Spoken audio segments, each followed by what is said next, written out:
Hello বন্ধুরা, welcome to my page Megha mini kitchen. তো আজকে আমি তোমাদের সাথে অনেক দিন পর একটা ভিডিও শেয়ার করতে চলেছি।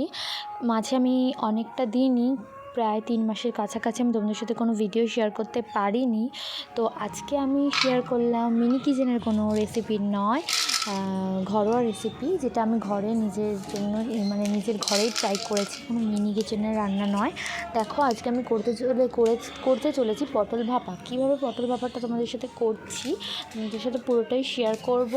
আর আবার বলছি, যারা নতুন সাবস্ক্রাইবার অবশ্যই প্রতিটা ভিডিও স্কিপ না করে দেখো। আর যারা অনেক দিন ধরে আমার ভিডিওর জন্য অপেক্ষা করছিলে কারা কারা অবশ্যই কিন্তু কমেন্ট করে জানিও। দেখো আমি পটলগুলোকে ছাড়িয়ে কেটে নিয়েছি মাঝখান থেকে টুকরো করে।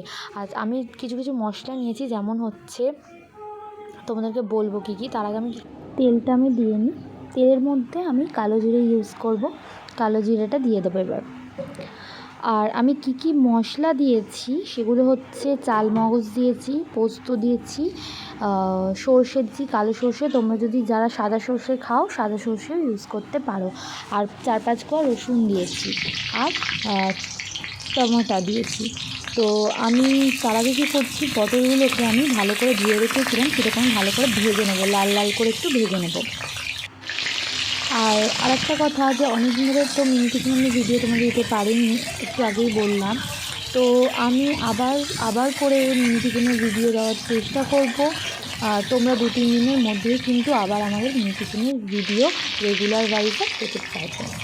আর দেখো আমি লাল লাল করে পটলটা ভাজছি। আর আজকে স্পেশালি কোনো পটল আমরা চিংড়ি খেয়ে থাকি একঘেয়ে বা কিছু, তো আজকে আমি ভাবলাম একটা পটলের কোনো আলাদা রকম রেসিপি করা যাক, তাই তোমাদের সাথে রেসিপিটা শেয়ার করছি। তোমরা কিন্তু অবশ্যই কমেন্ট করে জানিও যে কেমন লেগেছে। আর যারা আমার মিনি কিচেনের ভিডিওগুলো এখনও পর্যন্ত দেখোনি, যারা এই ভিডিওতে ফার্স্ট দেখছে, অবশ্যই কিন্তু আমার পেজে গিয়ে সাবস্ক্রাইবটা অবশ্যই করবে। আর কিন্তু মিনি কিচেনের সব ভিডিওগুলো প্লিজ দেখো। এরপর পটলগুলো লাল লাল ভাজা হয়ে যেতে আমি কিন্তু টমেটোটা দিয়ে দিয়েছি। টমেটোটা মিক্সার গ্রাইন্ডারে মিক্সড করে রেখেছিলাম। এরপর দেখো আমি সামান্য পরিমাণ হলুদ দিয়ে দেবো। দেখো হলুদ দিয়ে দিলাম। আমি কিন্তু যারা একটু বেশি ঝাল খাও তারা কিন্তু গুঁড়ো লঙ্কা ইউজ করতে পারো, কিন্তু যেহেতু আমি কাঁচা লঙ্কা দিয়েছি 4টা বিশাল পরিমাণে ঝাল কাঁচা লঙ্কাগুলো, তাই কিন্তু আমরা কোনো গুঁড়ো লঙ্কা ইউজ করব না। দেখো নিয়ম মতন পরিমাণে আমি নুন দিয়ে দিলাম। এরপর ভালো করে একটু নাড়াচাড়া করেই নিলাম। এরপর দেখো এদিকে আমি কি করেছি, আমি মিক্সিতে পেস্ট করেছি মশলাটা, তোমরা চাইলে কিন্তু শিলেও বাটতে পারো। দেখো এবার যে মশলাটা, সব রকম মশলা আমি বলেছিলাম সেগুলো দিয়ে দিলাম মশলাগুলো। দেখো এরপর মশলাটা একটু সামান্য একটু কষা এই কারণেই আমি করবো, একটুখানি কষবো, কারণ যেহেতু আমি রসুন দিয়েছি, আর রসুন না কষলে কিন্তু একটা রসুনের কাঁচা গন্ধ থাকে, ওই জন্য রসুন দিয়েছি। আবার এটা আমি কিন্তু কাশ্মীরি গুঁড়ো লঙ্কা অ্যাড করলাম, কারণ কি একটু দেখতে লাল লাল ব্যাপারটা হবে, স্পাইসি ব্যাপারটা দেখতে হবে, ওই জন্য কিন্তু আমি কাশ্মীরি গুঁড়ো লঙ্কা অ্যাড করলাম। দেখো ভালো করে নাড়াচাড়া করে একটুখানি কষে নেবো, যাতে রসুনের গন্ধটা না থাকে।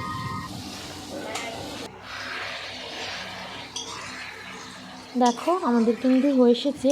আর কি করব, আমি কিন্তু সামান্য পরিমাণে একটু জল অ্যাড করব, একটুখানি জল, যাতে কি একটুখানি মশলাটাও একটু কষা মতন হয়, আর হচ্ছে একটু রসুনের গন্ধটা যাতে চলে যায়, আর একটু পটলের একটু সেদ্ধ মতন একটু হয়ে যায়। দেখো হালকা অল্প একদম সামান্য পরিমাণে আমি একটু জল অ্যাড করেছি।